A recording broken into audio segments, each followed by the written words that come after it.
자, 컨테이너 기술 이야기하면 요즘 정말 뜨거운 주제가 있죠.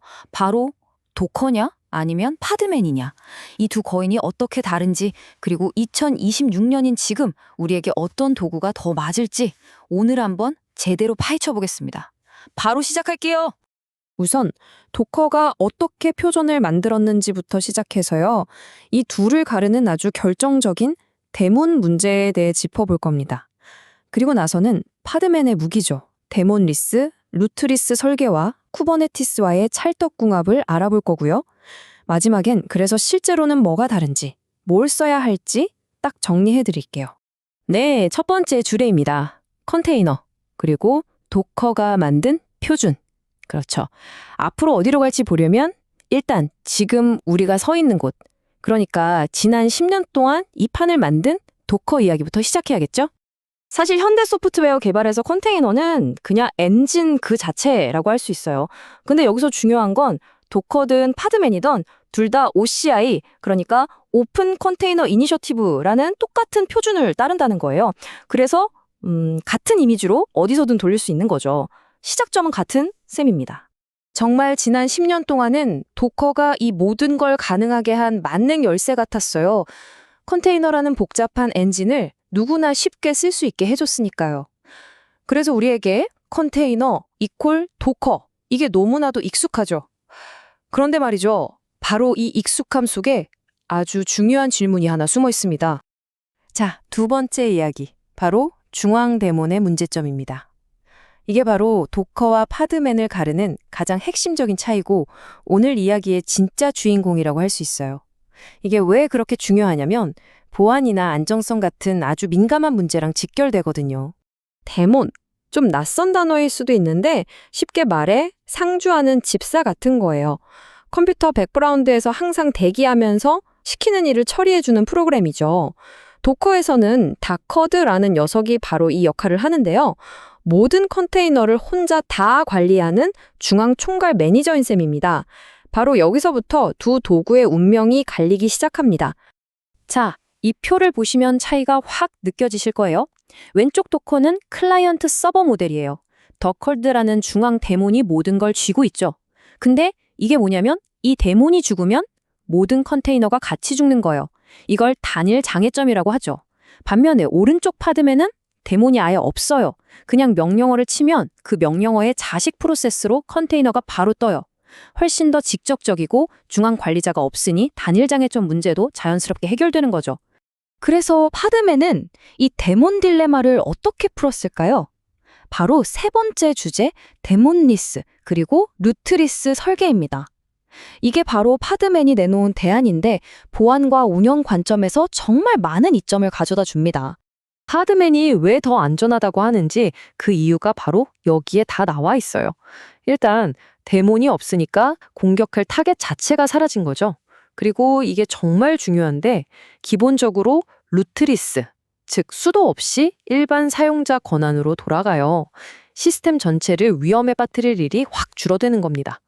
여기에 사용자 네임스페이스 매핑, SEN 애닉스 통합 같은 기술들이 더해지면서 보안을 아주 겹겹이 쌓아 올린 거죠. 특히 저 사용자 네임스페이스가 진짜 물건인데 어떻게 동작하는지 바로 보여드릴게요. 이게 좀 복잡해 보일 수 있는데 아주 간단하게 비유해 볼게요. 컨테이너 안에서는 프로세스가 자기가 루트, 그러니까 왕인 줄 알아요. UID가 0이거든요.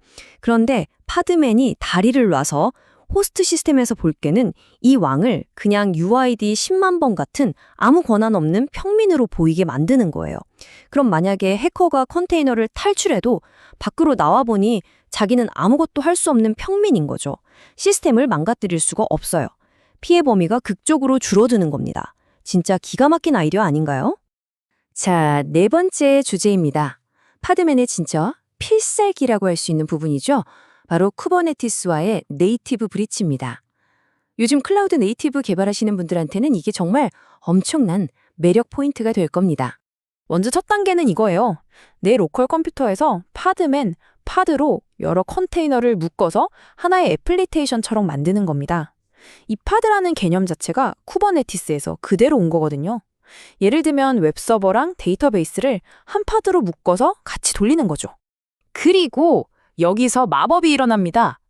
파드맨 제너레이트 큐브, 이 명령어 한 줄만 딱 치면 지금 내 컴퓨터에서 잘 돌아가고 있는 이 파드 구성을 그대로 쿠버네티스 배포 파일, 그러니까 야물 파일로 수출해줘요.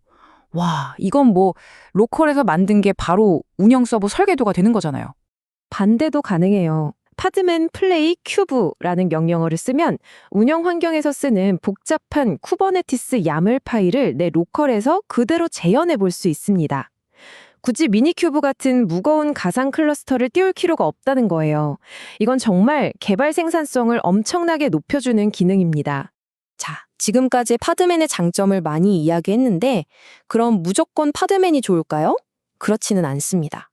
5번째 주제에서는 좀 더 실용적인 관점에서 성능이나 호환성 같은 현실적인 장단점을 냉정하게 비교해 보겠습니다. 데몬 말고 다른 기능들을 좀 볼까요? 이미지 빌드는 파드맨이 빌다를 써서 좀 더 세밀하게 할 수 있는 반면 도커는 빌드킷 엔진이 워낙 효율적이죠. 여러 컨테이너를 띄우는 건 뭐니 해도 도커 컴포즈가 아직은 정말 편하고 강력해요. 파드맨은 플레이 큐브를 쓰거나 포드맨 컴포즈를 쓸 수 있고요. 데스크탑 GUI는 둘 다 잘 나와 있는데 포드맨 데스크탑은 라이센스 걱정이 없다는 장점이 있죠. 그리고 이거 중요한데 파드맨이 도커 API를 흉내낼 수 있어서 젠킨스나 테라폼 같은 기존 도구들이랑도 문제없이 잘 붙습니다. 이 표를 보시면 딱 정리가 되실 겁니다. 그냥 일반 도커는 성능 좋고 쓰기 편하지만 루트리스가 안 되죠. 파드맨 루트리스는 보안은 최고지만 성능이 살짝 아쉽고요. 도커도 루트리스 모드가 있긴 한데 이게 좀 설정도 복잡하고 바인드 마운트 같은 데서 제약이 좀 있어요. 결국 뭘 얻으려면 뭘 포기해야 하는 그런 트레이드 오프 관계가 있는 거죠. 성능 이야기를 조금만 더 해볼게요. 컨테이너 하나 딱 띄우는 시작 속도는 아무래도 데몬이 형상 대기 중인 도커가 아주 약간 더 빨라요. 하지만 반대로 아무 일도 안 할 때, 그러니까 유휴 상태일 때는 어떨까요? 파드맨은 데몬이 없으니까 메모리를 아예 안 먹어요. 0이죠. 이런 걸 보면 뭐가 무조건 더 빠르다고 말하기는 어렵고 상황에 따라 유불리가 갈리는 겁니다. 자, 이제 마지막 6번째 주제입니다. 그래서 우리는 어떤 컨테이너 도구를 선택해야 할까요? 이 질문에 대한 답을 한번 찾아보겠습니다. 근데 미리 말씀드리면 이건 누가 이기고 지는 싸움이 아니에요. 오히려 우리 개발자들한테는 선택지가 더 늘어난 아주 좋은 상황인 거죠. 리눅스 저널의 이 문구가 정말 모든 걸 말해주는 것 같아요. 하나가 다른 하나를 대체하는 게 아니라 그냥 작업에 맞는 도구를 선택하는 것이라고요. 맞습니다. 세상에 완벽한 맞는 도구는 없어요. 내 상황에 맞는 최적의 도구가 있을 뿐이죠. 그래서 제가 딱 정리해 드릴게요. 언제 도커를 쓰면 좋냐? 기존에 쓰던 도구들이나 파이프라인이랑 호환성이 제일 중요할 때, 그리고 처음 시작하는 분들이 가장 쉽게 쓰고 싶을 때, 이럴 땐 도커가 여전히 좋은 선택입니다. 그럼 파드맨은요? 여러 사람이 쓰는 서버나 CI/CD 환경처럼 보안이 정말 중요할 때, 그리고 내 작업이 쿠버네티스랑 아주 밀접하게 관련이 있을 때, 또 데몬 하나 때문에 전체 시스템이 멈추는 게 너무 싫을 때, 이럴 땐 파드맨을 적극적으로 고려해봐야 합니다.